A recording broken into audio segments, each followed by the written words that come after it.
Big TV భక్తి సమాచారం WhatsApp ఛానల్లో జాయిన్ అవ్వండి. అన్ని విశేషాలు ఎప్పటికప్పుడు తెలుసుకోండి.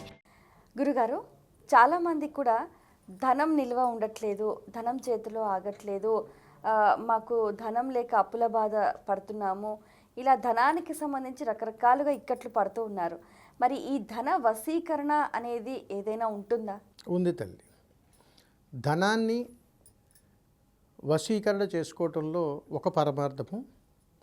చాలా సందర్భాల్లో ధనం కోసం ఇబ్బంది పడటం, ఆ ధనాన్ని సొంతం చేసుకోవడం ఒక పద్ధతి. మన దగ్గర ఉన్నటువంటి డబ్బుని ఎదుటి వాళ్ళకి అప్పుగా ఇచ్చాం, వాళ్ళు తిరిగి ఇవ్వరు, ఇప్పుడు అవసరం. అలాగే మనం ఎక్కువ అప్పులు చేసాం, ఈ డబ్బును తిరిగి తీర్చాలి, మరి దీనికి అవసరం లేదు.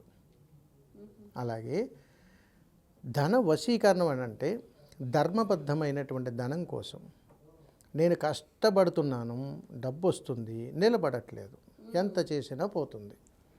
వీళ్ళకి కూడా అద్భుతమైనటువంటి వశీకరణ ఉంది. ఈ తంత్రాన్ని తెల్లవారుజామున భర్త మాత్రమే చేయాలి. ఓన్లీ భర్తలే? అంతే. స్త్రీలు ధన వశీకరణ చేయకూడదు. ఇది రహస్యం. మనం చాలా సందర్భాల్లో ధన వశీకరణ అనగానే ఎవరైనా చేయొచ్చు అని ఉంటుంది. ధనాన్ని వశం చేసుకోవటం అని అంటే ఇక్కడ మన ప్రవర్తనలో కొన్ని మార్పులు రావాలి. సాక్షాత్తు లక్ష్మీ తంత్రంలో కొన్ని రహస్యాలు ఉన్నాయి. ఇవి తంత్ర ప్రయోగాలు చేసేటప్పుడు ఆ ధనము మన దగ్గరకు వచ్చిన తర్వాత మన నుంచి బయటికి వెళ్ళదు. మనకి ఎవరైనా ఇవ్వాల్సి వస్తే వాళ్ళంతటి వాళ్ళే తీసుకొచ్చి ఇస్తారు.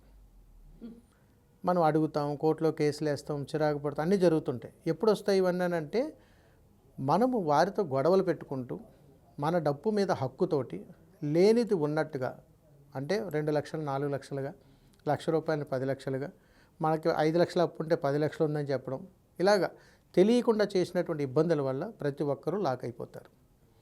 వీటి నుంచి ఛేదించి బయటపడాలి. కష్టపడిన డబ్బు నిలబడాలి, రావాల్సిన డబ్బు చేతికి అందాలి. ఏం చేయాలి? అప్పుడు వీళ్ళకి ధన వశీకరణాల్లో పసుపు కొమ్ములతో, తోక మిరియాలతో, తమలపాకులతో ఇంట్లో తెల్లవారుజామున చేసుకునేటువంటి ఈ వశీకరణం ద్వారా మహా అయితే ఒక 30 రోజుల సమయం ఖచ్చితంగా వీరికి రావాల్సినటువంటి ధనం చేకూరుతుంది. ఇది చేసేస్తే వచ్చేస్తుందని అంటే ఆ ప్రశ్న వేసిన వాళ్ళకి రాదు. ఎందుకంటే తల్లి, మంత్రానుకున్న గొప్పతనంలో సంకోచించకూడదు, ఆచరణ చేయాలి. నువ్వు చేయగలిగినప్పుడు వస్తుంది. రోజు వెళ్ళి డబ్బులు ఇవ్వండి అని అడిగేదాని బదులు ప్రతిరోజు ఈ ప్రక్రియ చేసుకున్నప్పుడు మన దృష్టి వాళ్ళ మీదకి వెళ్తుంది, వాళ్ళ దృష్టి మన మీదకి వస్తుంది. వాళ్ళు మన మీద దృష్టి ఎప్పుడైతే పడిందో మనం చెప్పిన మాట వింటారు, మనం అడిగింది తిరిగి ఇస్తారు. అది దీంట్లో ఉన్నటువంటి గొప్పతనం.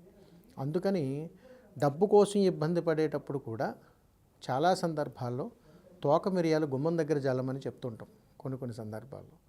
అందుకని వాటితో చేసుకునేటువంటి ప్రక్రియ సాధన వల్ల కూడా మనకు డబ్బు వశమయ్యే అవకాశాలు ఉంటాయి. అది కూడా మీకు చేసి చూపించమంటే చేసి చూపిస్తా తల్లి. తప్పకుండా గురుగారు, మా ప్రేక్షకుల కోసం తప్పకుండా ఆ ధన తంత్రం కూడా మాకు ఒకసారి చేసి చూపించండి. ఇప్పుడు ధన వశీకరణ, ఉద్యోగము, వ్యాపారంలో మనం ధనం పట్ల చాలా విషయాల్లో నష్టపోతూ ఉంటాం. మరి ఆ నష్టపోయినటువంటి విధానాన్ని ఏ విధంగా భర్తీ చేసుకోవాలి? చాలామందిలో ఈ సమస్య ఉన్నప్పుడు వీళ్ళు కూడా 41 రోజులు, ఇది మగవారు మాత్రమే చేయవలసినటువంటి ధనవశీకరణ. ధనవశీకరణ ఎప్పుడు కూడా స్త్రీమూర్తులు చేయకండి, మగవారే చేయాలి. ఒకవేళ ఇళ్లల్లో అబ్బాయిలు ఉన్నా కానీ చేయించవచ్చు. అందుకని మగవారు చేయటం వలనే ఈ పరిహారం వలన త్వరగా ఫలితాలు పొందే అవకాశాలు ఉన్నాయి. దీన్ని ధనవశీకరణలో కావలసినటువంటివి: ఒక గాజు గ్లాసుతో నీళ్లు, ఒక అరటిపండు, తోక మిరియాలు, కొన్ని తోక మిరియాలు, 2 ప్రమిదలు, ఆవు నెయ్యి, 2 ఒత్తులు, ఒక అగరబత్తి. వీటిని సిద్ధం చేసుకొని ఇంటికి తూర్పు వైపున తులసి చెట్టు దగ్గర కానీ, మీరు తూర్పు వైపున ఉన్నటువంటి ఏదైనా పూల మొక్క దగ్గర కానీ పరిహారం చేయాలి. ఏ పూల మొక్క దగ్గర అయినా సరే ఈ పరిహారాన్ని చేసేటప్పుడు ఒక నల్లటి వస్త్రాన్ని పరుచుకొని ఒక గాజు గ్లాసు నిండా నీళ్లు తీసుకొని దాని ముందున ఒక మట్టి ప్రమిదను 2 మట్టి ప్రమిదలు ఉంచి నేతిని పోసి దీపాన్ని వెలిగించి తోక మిరియాలని 12 తోక మిరియాలు తీసుకొని దీపం చుట్టూ అలంకరించి దాని ముందున ఇలా అరటిపండు తీసుకొని దీనిని తీసేటప్పుడు భాగాలు గుర్తుపెట్టుకోండి. ఎలానంటే ఈ కుడి చేతి పక్కన ఇలా ఉండి ఎడమ చేతి వైపు ఈ భాగం ఉండాలి.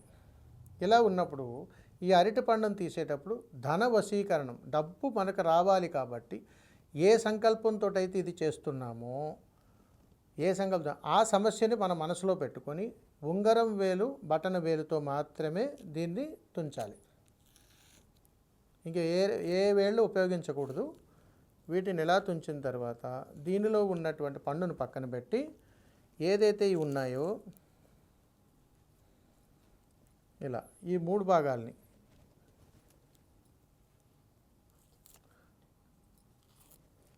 దీపం ముందుగా ఉంచి